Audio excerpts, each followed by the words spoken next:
আমাদেরকে আমলে না নিয়ে আমাদের প্রতি তুচ্ছ তাচ্ছিল্য, আমাদের প্রতি আমাদের কাগজ ছুঁড়ে ফেলে দেওয়া, আমাদের বিশেষ ট্যাক্স এবং কাস্টমস ক্যাডারের সিনিয়র কর্মকর্তাদেরকে মাটিতে বসিয়ে এই রাজস্ব বোর্ডের চেয়ারম্যান মহোদয় আমাদের বিরুদ্ধে যুদ্ধ ঘোষণা করেছেন। আজকে কোন কারণ ছাড়া আপনারা দেখেছেন এনবিআর ভবন এবং তার আশেপাশে 144 ধারা জারির মাধ্যমে এখানে একটা যুদ্ধ পরিস্থিতি তৈরি করা হয়েছে। বাংলাদেশের সিভিল সার্ভিসের ইতিহাসে কোন দপ্তরে এই ধরনের 144 ধারা জারি করা হয়েছে কিনা আমার জানা নেই। আমরা শান্তিপূর্ণ ভাবে নেগোসিয়েশন চেয়েছিলাম।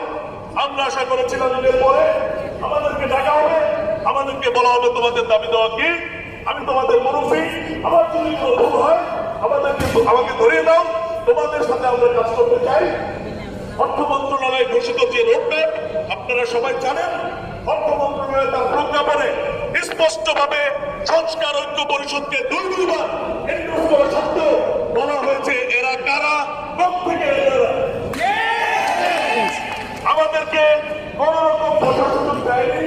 আমাদের অফিসাররা যখন অংশীজনদেরকে সম্মিলিত করে আমাদের অফিসাররা যখন একটা সেমিনার করার চেষ্টা করেছে, আপনারা দেখেছেন।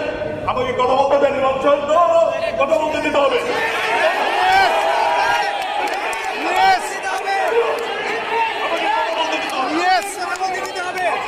আমাদের অফিসে আমরা কথা বলবো।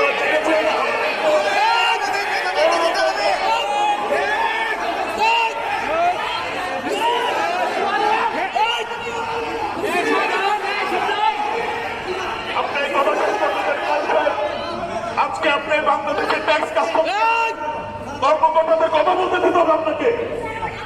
কথা শুনতে হবে।